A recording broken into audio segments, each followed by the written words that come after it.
Hi everyone. In this video, I'll be folding a Monaeses Crab Spider. I designed this nearly 2 years ago, updated it recently, and finally got to folding it properly now.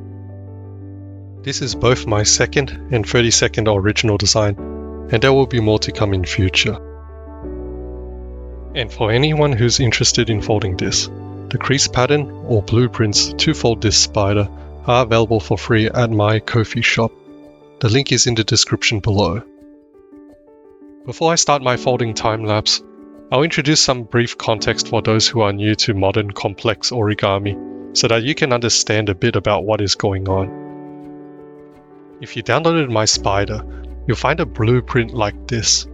These days a lot of origami designs come in this format, called a crease pattern. And if you're also wondering, this is a box pleating origami design, for its square, box-like arrangement. But how do you interpret this?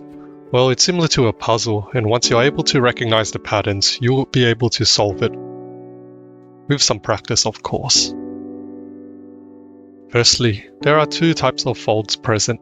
The red lines represent mountain folds, where you fold the paper backwards, while the blue lines represent valley folds, where you fold the paper forwards. Next, you'd want to know how your paper is divided. These divisions are important as they act as the coordinates for your subsequent folds. For this spider, the square sheet of paper is divided into 48 by 48 square grids. Once you fold these grids, a lot of the work is done. How do you divide this into 48s? 48 is a multiple of 3, so we will start from that. Divide the paper into 2 horizontally and diagonally. Fold diagonally from the left horizontal division to the lower right hand corner. You now have a reference point.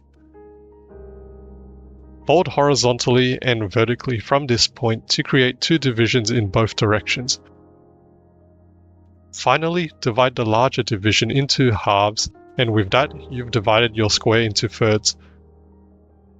From there, it's a matter of dividing each division into halves until you reach 48 divisions.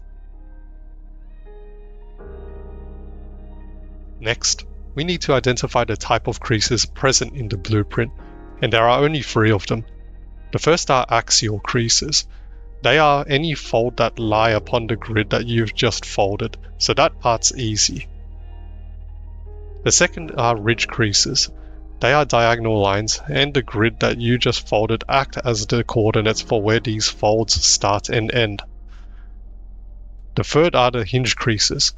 They are the lines that section off the ridge creases and act as hinges, as you understand from folding. You won't have to worry too much about these ones either.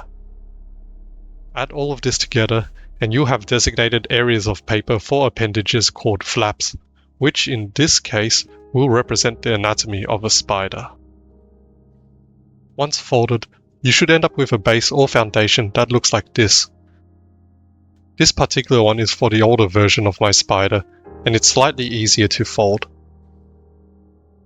For those who want more of a challenge, you may wish to fold the updated version, which I will be folding next. I folded my spider using a 45cm square sheet of 50 GSM Kraft paper. It's thin and durable enough for folding this model, and you can easily find it at office or packaging supply stores. But I'd recommend thinner paper of similar dimensions if possible. Like what I've just explained, I started with folding the grids before using it as coordinates to fold the ridge creases. After that, it's collapsing all those folds to form the base that we just saw, and I generally start from the outer edges of the paper and work my way inwards. I also use clips to hold my folds in place whenever I need to.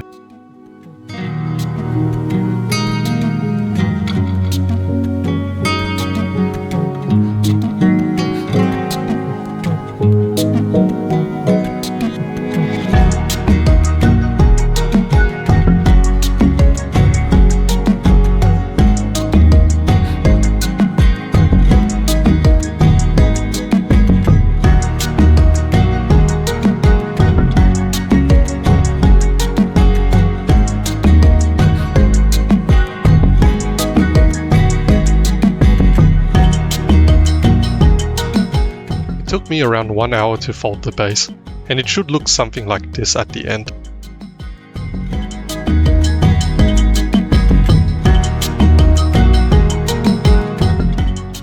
The next and final step is to shape it. I used a 10% weight to volume carboxymethyl cellulose solution, but you can also use PVA glue. This is brushed in between the layers of folded paper before sculpting it into the shape that you want. Water-soluble hairspray is also another alternative, but it is more difficult to handle and can be very sticky.